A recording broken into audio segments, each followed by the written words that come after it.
అధికార YCP party రాబోయేటువంటి ఎన్నికల్లో అభ్యర్థులను అయితే ఖరారు చేస్తూ జాబితాలను అయితే విడుదల చేస్తుంది. ఇప్పటి వరకు కూడా 10 జాబితాలు విడుదల చేస్తే తాజాగా 11వ జాబితాను విడుదల చేసి 2 పార్లమెంటు స్థానాలు, 1 అసెంబ్లీ నియోజకవర్గానికి సంబంధించి సమన్వయకర్తలను నియమిస్తూ తాజాగా కొద్దిసేపటి క్రితమే అయితే ఉత్తర్వులు జారీ చేసింది.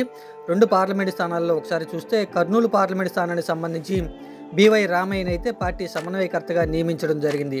తర్వాత 2వ పార్లమెంటు స్థానమైనటువంటి అమలాపురం పార్లమెంటు నుంచి రాపాక వరప్రసాద్ని అయితే సమన్వయకర్తగా నియమిస్తూ ఉత్తర్వులు జారీ చేసింది.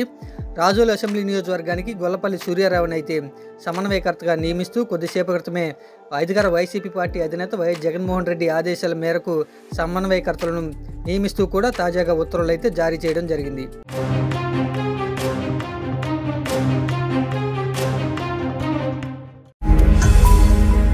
ఈ వీడియో గనుక మీకు నచ్చినట్లయితే లైక్ చేయండి, షేర్ చేయండి. మరిన్ని వీడియోస్ కోసం మా ఛానల్ను సబ్స్క్రైబ్ చేయండి.